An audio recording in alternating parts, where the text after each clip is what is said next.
أعوذ بالله من الشيطان الرجيم بسم الله الرحمن الرحيم الحمد لله الذي جعلنا من المتمسكين بولاية أمير المؤمنين الصلاة والسلام بالتحية والإكرام وعلى أشرف الأنبياء المرسلين سيدنا ومولانا وشفيع ذنوبنا وحبيب قلوبنا وبالقاسم محمد صلوات البيت الطيبين الطاهرين المعصومين المنتجمين المطهرين الماهدين ولعنة الله على قوم الظالمين الكافرين المشركين الغاصبين المنكرين المكسرين الماهدين اما بعد قال فقد قال سبحانه في كتاب المنيب وفرقان المجيد بسم الله الرحمن الرحيم ان الله اصطفى آدم نوح وآل ابراہیم وآل عمران پہلی صف سے لے کے آخری صف تک بلند تر صلوات اللہم صل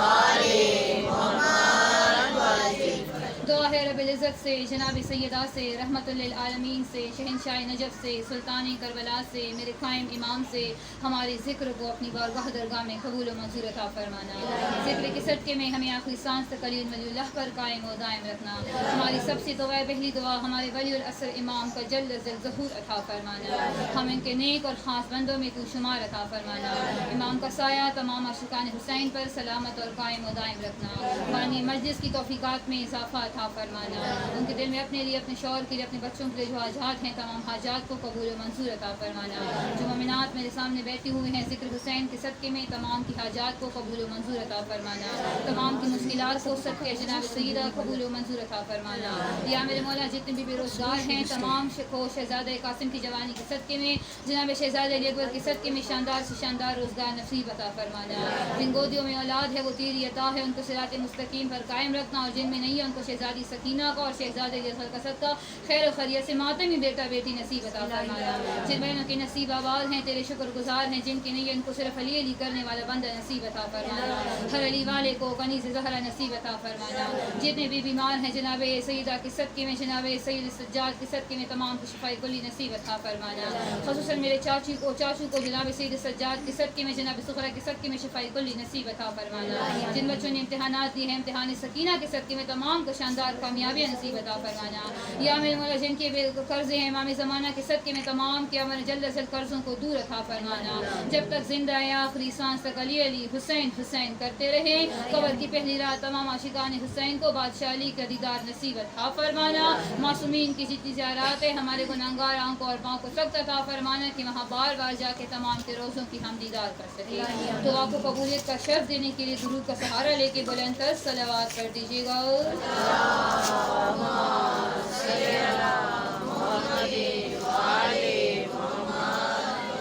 مجمع کو بیدار کرنے کے لیے دونوں ہاتھوں کو بلند کر کے نعرے ولایت نعرے ولایت نعرے حیدری حیدری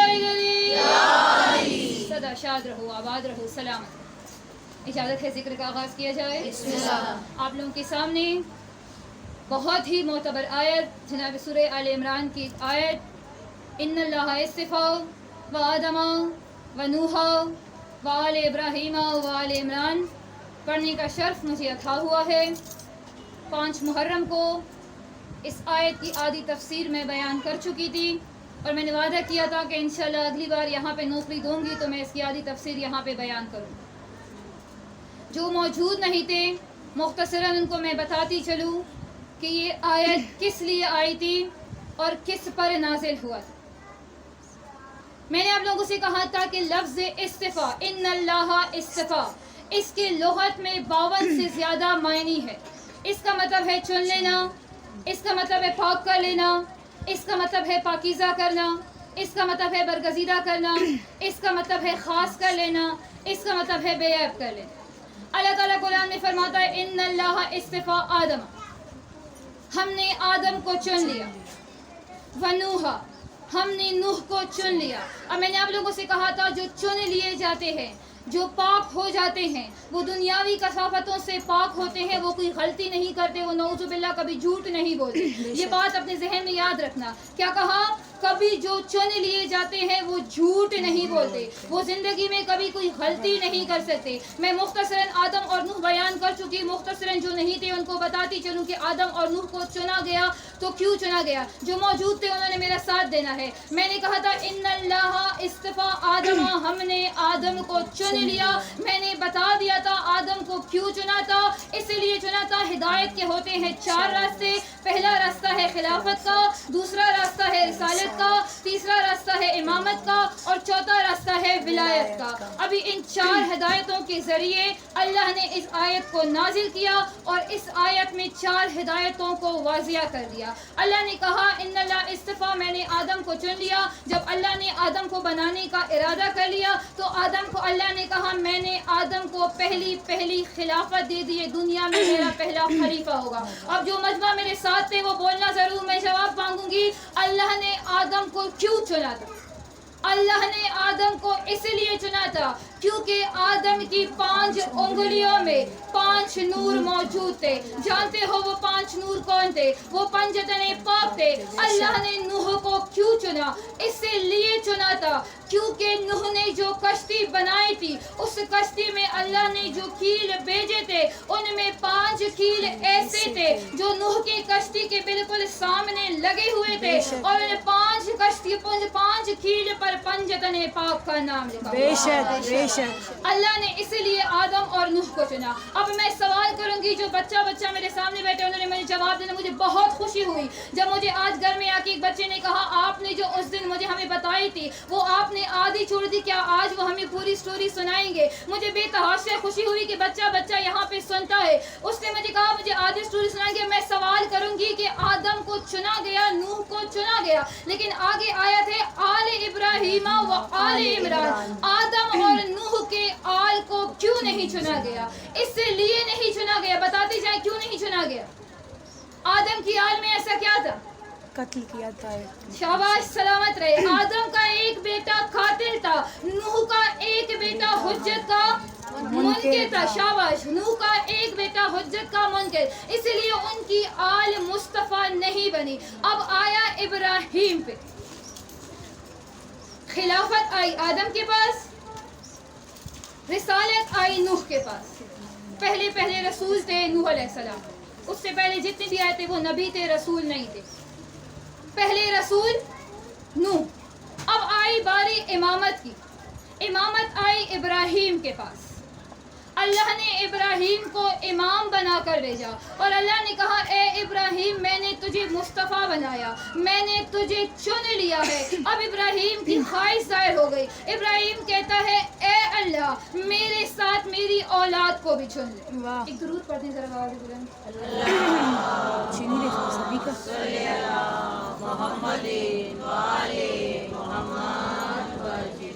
اللہ ابراہیم نے کہا میری اولاد کو بھی چن لے. اب اللہ نے کہا ابراہیم تیری اولاد کو چنوں گا، لیکن اب تک جن کو چن لیا تھا اپنی مرضی سے چنا تھا، اب تو چاہتا ہے تیری اولاد کو بھی چن لوں، لہٰذا تیرے امتحان ہو گئے. اب آؤ میں آپ لوگوں کو بتا دوں، ابراہیم کو اللہ نے مصطفیٰ بنایا. ابراہیم کی آل بھی مصطفیٰ، ابراہیم کی آل بھی چنے ہیں. کون؟ اسماعیل بھی مصطفیٰ، اسحاق بھی مصطفیٰ، یعقوب بھی مصطفیٰ، یوسف بھی مصطفیٰ، موسیٰ بھی مصطفیٰ، عیسیٰ بھی مصطفیٰ، حشام بھی مصطفیٰ، ہاشم بھی مصطفیٰ، عبدالمناف بھی مصطفیٰ، عبداللہ بھی مصطفیٰ، عبدالمطلب بھی مصطفیٰ، ابو طالب بھی مصطفیٰ. ان لوگوں کو آج میں بتاتی چلوں جو ابو طالب کو کافر کہتے ہیں، ابو طالب کا خطبہ تاریخ کے اوراق پر موجود ہے. ابو طالب نے مدینے کی گلیوں میں کھڑے ہو کے کہا با خدا میری جد بزرگوار کی نسل ابراہیم سے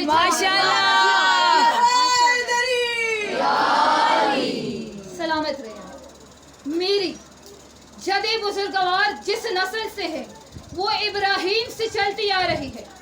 تو ابراہیم کو کافر کہنے والوں یا تو قرآن کی آیتوں کو جھٹلاؤ یا پھر بولو کہ ابو طالب کافر نہیں تھے، کیونکہ ابو طالب تھے نسل ابراہیم سے. اب ابراہیم نے کہا میری آل کو بھی چننا ہے. اللہ نے ابراہیم سے امتحان لینے شروع کر دیے. ابراہیم جیسی دنیا میں آیا، ابراہیم کے باپ کا نام تھا رخدہ. لوگ کہتے ہیں اس کے باپ کا نام آزر تھا، لیکن آزر اس کے چچا تھے. ابراہیم کا باپ بچپن میں ہی مر گیا تھا، لہٰذا وہ بچپن سے ہی آزر کی پرورش میں تھا. لیکن آزر تھا بت پرست. اب 11 سالہ ابراہیم آزر کے ساتھ آیا، بت خانے میں تشریف لے آئے، تمام بت پرست بت خانے میں کھڑے ہوئے ہیں۔ اب بت خانے میں جیسے ہی تمام لوگ کھڑے ہیں، بتوں کو سجدہ کر رہے ہیں، بتوں کو سلام کر رہے ہیں، اس دور کا جو خدا تھا وہ نعوذ باللہ خود کو نمرود خدا کہتا۔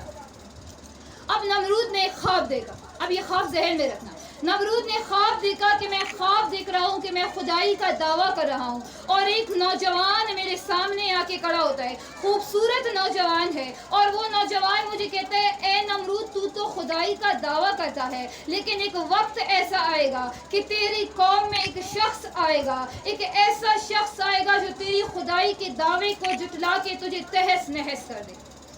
نمرود نے یہ خواب دیکھا، بے تحاشا نجومیوں سے کہا بتا دو اس خواب کی تعبیر کیا ہے، لیکن کوئی پتہ نہ کر سکا۔ ابراہیم اس دنیا میں آئے، اب 13 سال ابراہیم آزر کے ساتھ بت پرستوں کے خانے میں ہے، تمام بت لگے ہوئے ہیں، یہاں پہ بت پرستوں کا میلہ تھا، تمام لوگوں نے میلے میں جانا تھا، میلے میں جانے کے لیے تمام لوگ جیسے ہی جانے لگے، یہاں پہ ابراہیم کو بتوں کی حفاظت کے لیے بت خانے میں چھوڑ دیا۔ اب تمام لوگ بت پرست چلے گئے، ابراہیم نے مطمئن ہو کے کلہاڑی اٹھائی، کسی بت کا پیر ٹوٹا، کسی بت کا ہاتھ توڑا، کسی کا سر توڑا، کسی کا آنکھ ہٹایا، کسی کا ناک ہٹایا، جب تمام بتوں کو توڑ پوڑ کر رکھ دیا، جو سب سے بڑا بت تھا اس کے کاندھے پر اس نے کلہاڑی رکھی اور مطمئن ہو کے بیٹھ گیا۔ اب بت پرست واپس آئے، تمام بتوں کو دیکھنے کے بعد ابراہیم سے سوال کرتے ابراہیم تو نے ہمارے بتوں کو کیوں توڑا ہے؟ تیری اتنی ہمت کہاں سے ہوئی؟ ابراہیم مطمئن ہو کے کہتے ہیں میرے ہاتھ میں تو کوئی اوزار ہی نہیں ہے، میں نے کیسے توڑا ہے؟ وہ جو سامنے گنگا زملوں کا بیٹا ہوا ہے، جا کے ذرا اس سے پوچھ لو، ہزار تو اس کے ہاتھ میں ہے، ہتھیار تو اس کے ہاتھ میں ہے۔ اب جیسے ہی انہوں نے اس کو دیکھا، اس کے کاندھے پر کلہاڑی تھا، ایک شخص آگے آ کے کہتا ہے یہ مار نہیں سکتا بتوں کو۔ کیوں؟ اس کے ہاتھ ہے، یہ مار نہیں سکتا۔ کہاں ہاتھ تو ہے پر یہ مار نہیں سکتا۔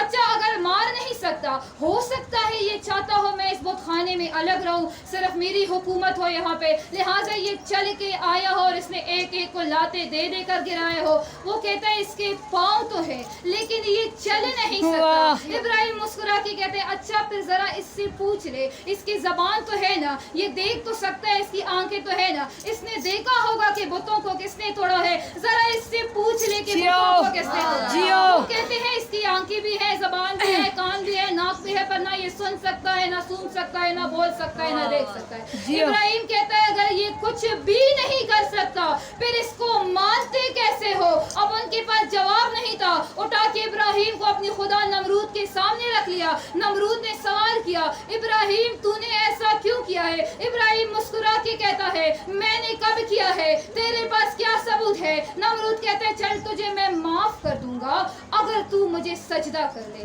اگر تو مجھے خدا مان لے۔ ابراہیم کہتے ہیں میرا ایک خدا ہے، میں اسے مانتا ہوں، میں کسی اور کو سجدہ نہیں کرتا۔ ابراہیم کے جواب سنتے ہی نمرود کہتے ہیں اچھا چل بتا تیرا خدا کیا کرتا؟ ابراہیم کہتے ہیں میرا خدا موت دیتا ہے۔ اب نمرود کے ساتھ ایک شخص کھڑا تھا، نمرود کے ہاتھ میں تلوار تھا، نمرود نے اسے قتل کر دیا، کہا دیکھ موت تو میں بھی دے سکتا۔ ابراہیم کہتا ہے میرا خدا زندگی دیتا ہے۔ نمرود کہتا ہے وہ حکم دیا جو کل جس کو میں نے قتل کی سزا دی تھی جا اس کو معاف کر دو، دیکھ زندگی تو میں نے بھی دے دی۔ ابراہیم کہتا ہے میرا خدا سزا دیتا ہے۔ نمرود کے ساتھ جو شخص کھڑا تھا، نمرود نے مکہ اٹھا کے اس پہ اتنا زور سے مارا کہ اس کی آنکھ باہر نکل گئی، دیکھ سزا تو میں بھی دیتا ہوں۔ کہا چل میرا خدا جزا بھی دیتا ہے۔ قیمتی موتیوں کا ہار گلے سے نکال کے ایک غلام کو دے کے کہا جا تجھے میں نے جزا دی، انعام دے دی، دیکھ جزا تو میں نے بھی دے دی۔ اب ابراہیم تنگ آ گئے، ابراہیم نے ایسے سوال کیا، کہا چل ایک فیصلہ کرتے ہیں، مباحثہ ختم کرتے ہیں، میرا خدا سورج طلوع کرتا ہے مشرق سے، غروب کرتا ہے مغرب سے، تو ایک کام کر دے تو آج مغرب سے سورج طلوع کر دے۔ نمرود پریشان دیکھ رہا ہے، اے کاش میں نمرود کو بتا سکتی تھی تو خدائی کا دعویٰ کر رہا، پھر بھی تو سورج غروب نہیں کر سکتا تھا۔ آؤ میں اپنے بادشاہ علی کی طرف لے چلتی ہوں، آؤ میں مرتضیٰ کی طرف لے چلتی ہوں۔ مصطفیٰ سلامت رہے آپ۔ مصطفیٰ سو رہے ہیں، آرام فرما رہے ہیں، مرتضیٰ ساتھ بیٹھے لیٹے ہوئے ہیں. نماز کا وقت گزر گیا, سورج غروب ہو گیا. مصطفیٰ کی آنکھ کھلی, آنکھ کھل کے کہتے ہیں علی آج تو نے مجھے نماز کے لیے نہیں اٹھایا, نماز کا وقت قضا ہو گیا ہے, سورج غروب ہو گیا ہے, اب ہم نماز کیسے پڑھیں گے؟ علی مسکرا کے کہتے ہیں آقا آپ حکم دیجئے میں سورج کو واپس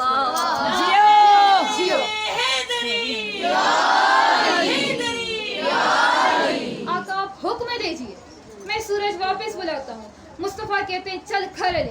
آقا آپ مجھ سے بڑے ہیں, اگر میں کروں گا دنیا کہے گی مصطفیٰ بڑا تھا, خود کو مولا کہتے ہیں, لہٰذا پہلے آپ کرے. کہا نہیں میں چاند کو 2 ٹکڑے کر کے اپنا مقام دکھا چکا ہوں, آج علی تو اپنا مقام دکھا لے.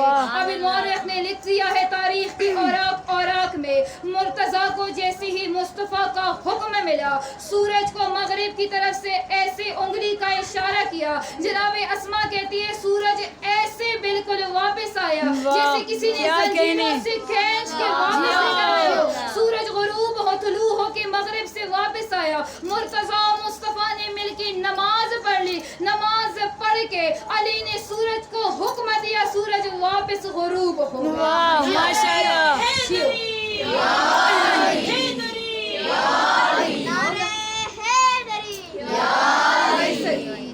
کیا کہا؟ سورج غروب ہو گیا. اور میں نمرود سے کہتا ہوں تو خدائی کا دعویٰ کرتا تھا, میرا علی تو خدائی کا دعویٰ بھی نہیں کرتا تھا, پھر بھی سورج کو مغرب سے طلوع کر کے واپس لے کر آیا تھا. بس نمرود کہتے ہیں ابراہیم پاگل ہو گیا ہے, آگ لگا دو ابراہیم کو, آگ میں جلا دو. اب پہلا امتحان ہے ابراہیم کا مصطفیٰ بننے کے لیے. آگ جلایا گیا. نمرود نے حکم دیا جس کی جو منت جو حاجت ہے وہ اتنی ہی لکڑیاں اٹھا کے اس آگ میں ڈالے, اس کی حاجتیں پوری ہو جائیں گی. اب جس کی جتنی منتیں تھی اتنی لکڑیاں آ گئی, آگ بنی, لمبی آگ کا پنڈال جیسے ہی تیار ہو گیا. اب لوگوں نے سوچا اگر ابراہیم بچ گیا ہے تو لوگوں میں ایک بار پھر وفا ہو جائے گا کہ نمرود خدا نہیں ہے. لہٰذا انہوں نے ابراہیم کو نمرود کا کرتا پہنایا کہ اگر ابراہیم بچ گیا تو ہم کہیں گے اس نے ہمارے خدا کا کرتا پہنا تھا, لہٰذا یہ بچ گیا. اب نمرود نے جیسی ابراہیم کو اٹھا کے آگ میں ڈال دیا. ارے جیسے ہی آگ میں ڈالا تھا ابراہیم زندہ تھا, کرتا جل گیا.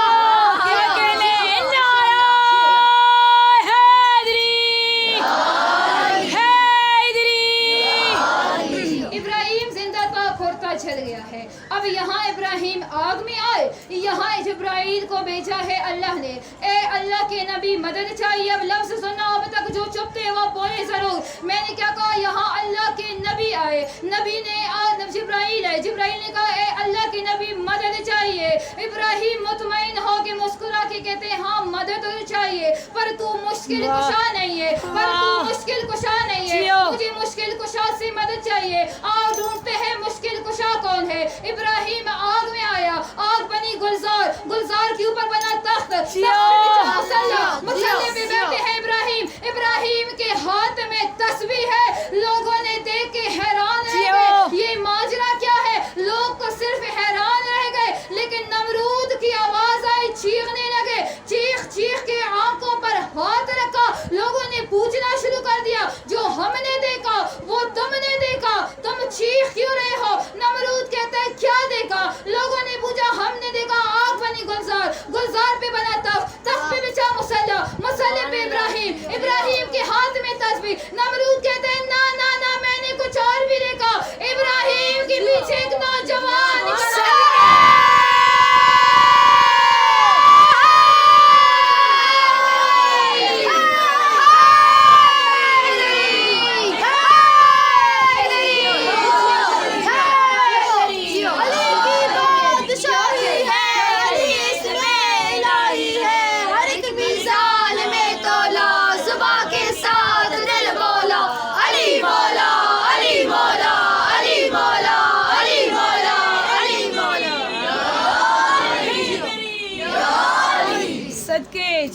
نمرود کہتا ہے پیچھے ایک نوجوان کھڑا ہے. اور بھی مزے کی بات بتاؤ, نمرود کہتے ہیں کوئی عام نوجوان نہیں ہے, یہ وہی نوجوان ہے جسے میں نے خواب میں دیکھا.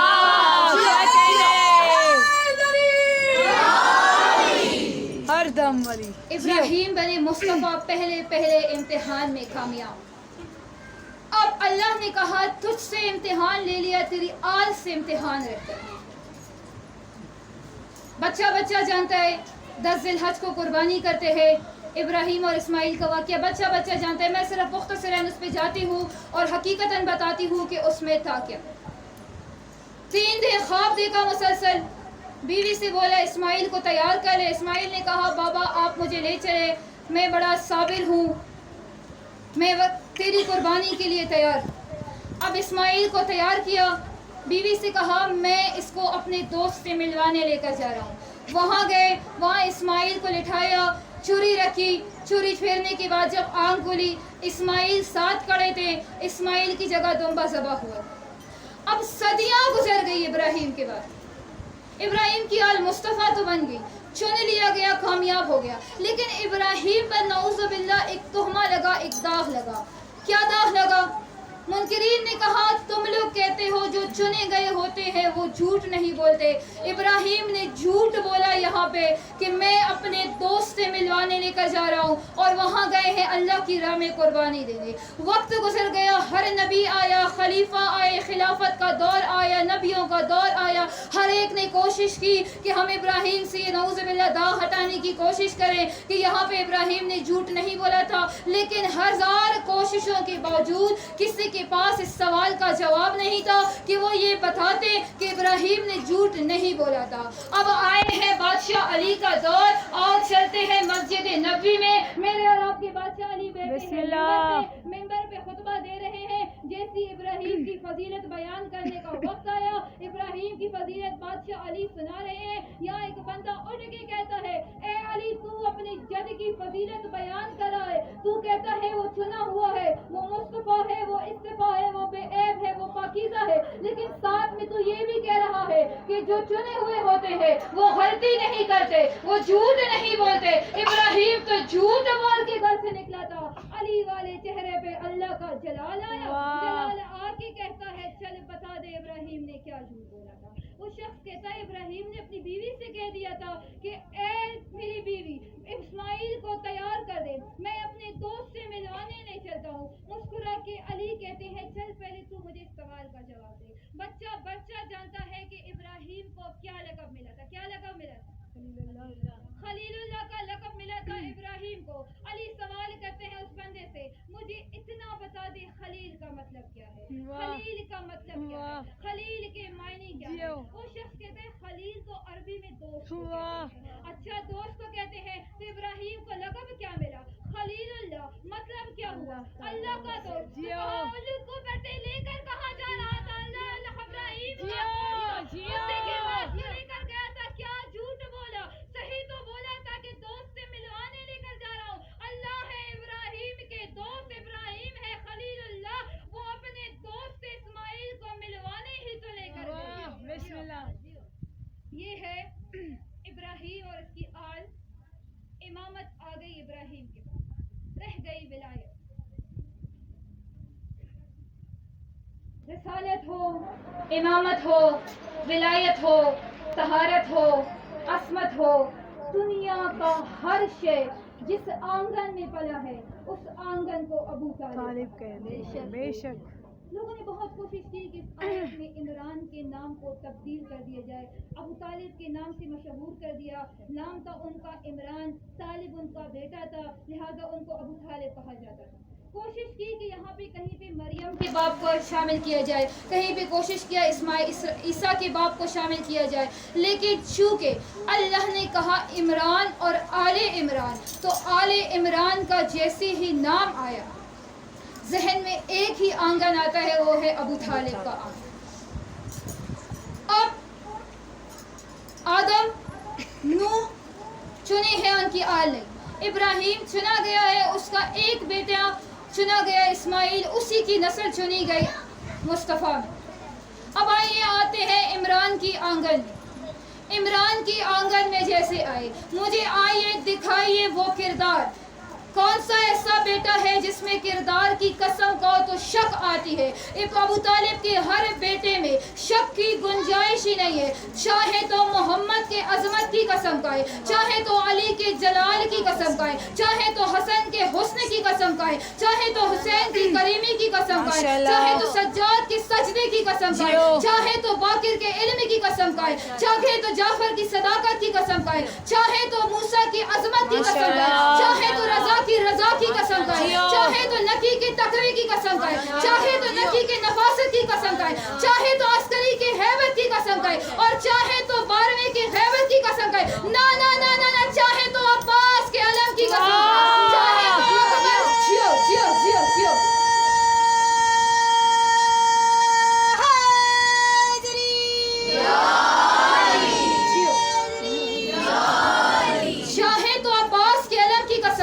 چاہے تو اکبر کے جمال کی قسم کھائے, چاہے تو قاسم جیسے بے مثال کی قسم کھائے, چاہے تو اصغر کی مسکراہٹ کی قسم کھائے, چاہے تو آنا محمد کے کمال کی قسم کھائے. دکھاؤ مجھے ابو طالب کہیں سے کافر جس کے اتنے سارے بیٹے کمال کے ہیں, کسی میں شک کی گنجائش نہیں ہے, تم لوگ اس کو کافر کہتے ہو.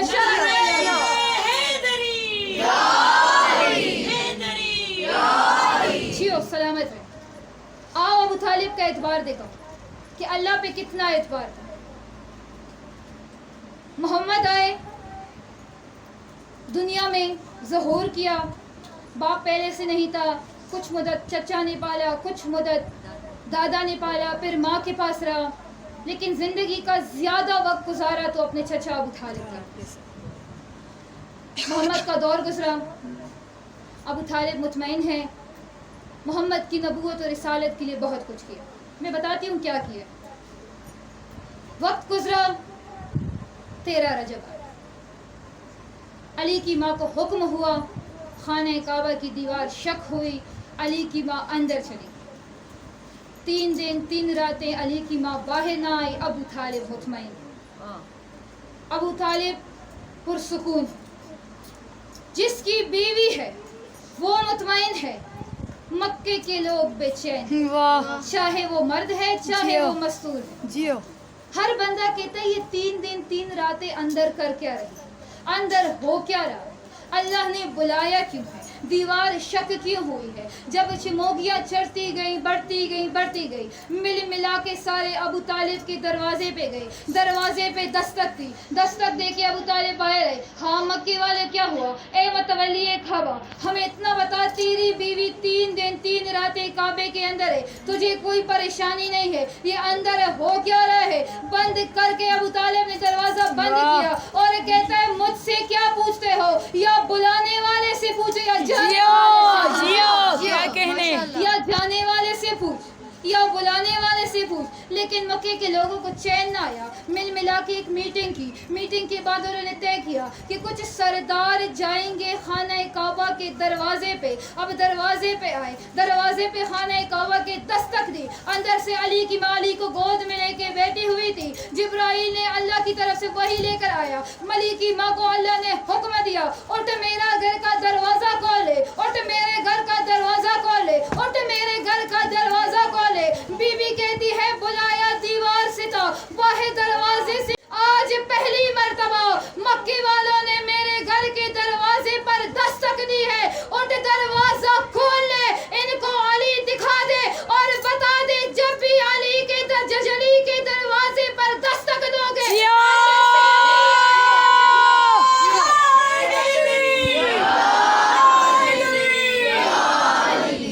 دروازہ کھول لے. مکے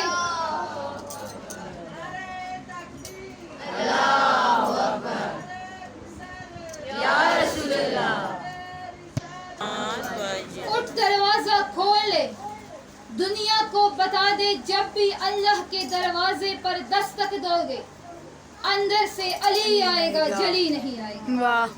ٹھیک, بے شک. دروازہ کھولا, علی دکھایا, دروازہ بند کیا. 3 دن بعد 16 رجب کو محمد آئے. محمد نے کہا ماں دروازہ کھول لے. اب ساری زندگی علی کی ماں نے پالا تھا تو ماں کہنا تو حق بن جاتا. بے شک. ماں دروازہ کھول, دروازہ کھولا. سوالی بن گئے محمد علی کی ماں کے سامنے. کہتے ہیں ماں تو نے مجھے ساری زندگی پالا، آج تجھ سے کچھ مانگنے آیا۔ علی کی ماں کہتی ہے مانگ، کیا مانگنے آیا؟ رسول کہتا ہے یہ ساری دنیا میری محبت میں بنی، چرند پرند انسان جانور دنیا میں جو کچھ بھی ہے یہ میری محبت میں اللہ نے بنایا، لیکن آج میں تجھ سے سوالی بن کے خود کچھ مانگنے آیا۔ علی کی ماں کہتی ہے بیٹا مانگ، کیا مانگنے آیا؟ کہا جو تیری گود میں 3 دن کا علی ہے یہ مجھے دے دے، اسے میں پالوں گا۔ اب محمد نے جیسے ہی سوالی بن کے سوال کیا، علی کی ماں نے علی کو محمد کی گود میں دے دیا۔ اب میں نے کیا کہا تھا؟ محمد کو ابو طالب نے پالا تھا۔ اب آؤ لے چلتی ہوں میں سورہ آل عمران کی تفسیر پہ۔ اللہ نے محمد سے کہا ابو طالب کے قریب جا۔ محمد علی کو لے کے ابو طالب کے پاس آئے۔ اللہ نے ابو جبرائیل کو بھیج کے وحی کا پیغام بھیجا۔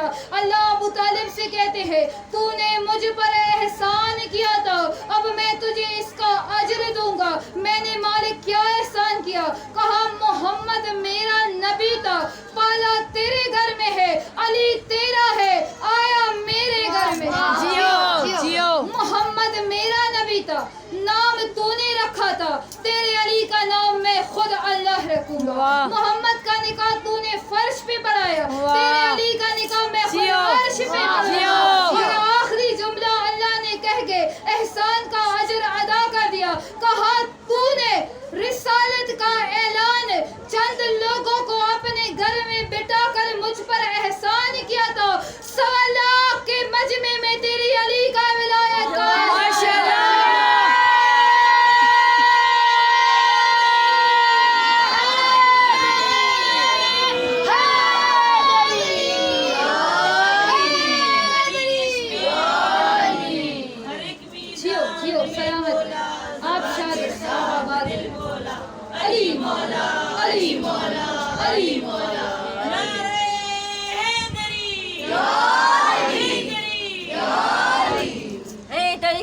شمشیر منکر کے دل پہ تیر ہے، کافر کو دیتی چیر ہے وہ نا سلامت رہے، شاد رہے، آباد رہے۔ وہ ایک خطیب کے اندر کی جو بھوک ہوتی ہے وہ ختم کر دیا آپ نے۔ بس آیت کا نچوڑ مجموعہ ہدایت کے 4 ذریعے بتائیے: خلافت، رسالت، امامت، ولایت۔ شاباش، 4 ذریعے، چاروں بتا دیے۔ اب آئیے بتاتی ہوں۔ ہدایت کا آغاز ہوا آدم سے، اختتام ہوا علی۔ ہدایت کا بچپن ہے آدم، ہدایت کی جوانی ہے علی۔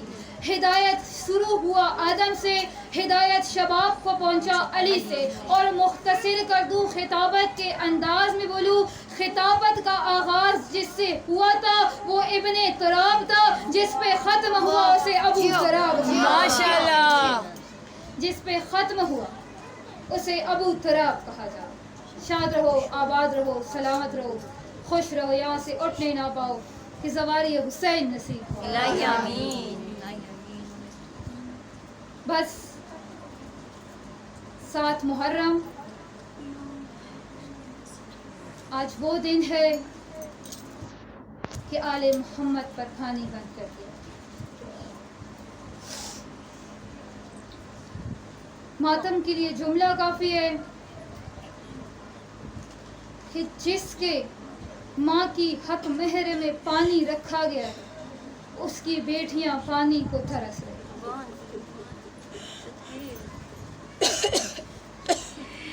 یہ حسین اسی رسالت کو، اسی ولایت کو، اسی امامت کو بچانے کے لیے کربلا۔